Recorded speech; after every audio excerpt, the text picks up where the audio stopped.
Polly Lee is from Leap Accountants in Peterborough. Hi, Polly. Hi, Dotty. You all right? I'm very well. Thank you for joining us. Now, I thought we could go big picture, take the overall view before we dive into some of the detail. Do you think overall that the Chancellor's statement yesterday and the changes he's bringing in, will they make us feel better off or worse off? To be honest, my particular point of view is it's a bit of a nonsense budget.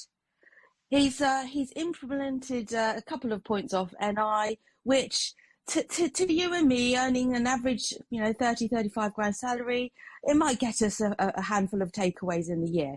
But there's nothing in there for small businesses. Now, if you are a small businesses, you don't employ anyone, fine, you might be slightly better off in terms of a tax cut, but you're paying more than that in terms of inflation and paying for your groceries anyway. The problem I have is the increase in the national minimum wage for any small businesses that employ people, because you're immediately forcing them to give all of their workers a £2,000 pay rise, whether they're good workers or bad workers, and that pay rise has got to come from somewhere, and that somewhere has got to be increasing their prices, which results in inflation again. So it's an absolute nonsense budget in my view. Of course, the people who are receiving the minimum wage, they're having to face all of the really high prices in the shops and stuff as well. So maybe it's necessary to increase the minimum wage just so that people can afford to live. I kind of agree that there is going to be some necessity with regards to that. But that pressure that small businesses are feeling right now, that's now added on, because someone, employing 5 staff, you're going to have to find an extra 10 grand from somewhere straight away.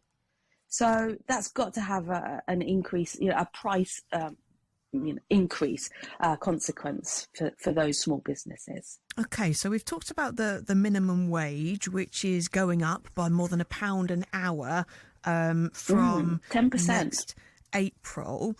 We talked about we've touched on the cut to national insurance, which comes in from January. That's been cut by 2%, isn't it? I mean, that is presumably to what, help businesses? Well, the 2% cut is actually for those who are employed. Small businesses actually only get a 1% cut. So that's for sole traders. So it's a nod in the right direction. It's something to say, I've given a tax cut, vote for me in the next sort of election type thing. Yeah, I mean, arguably the whole autumn statement is pitched with exactly that goal in mind, isn't it?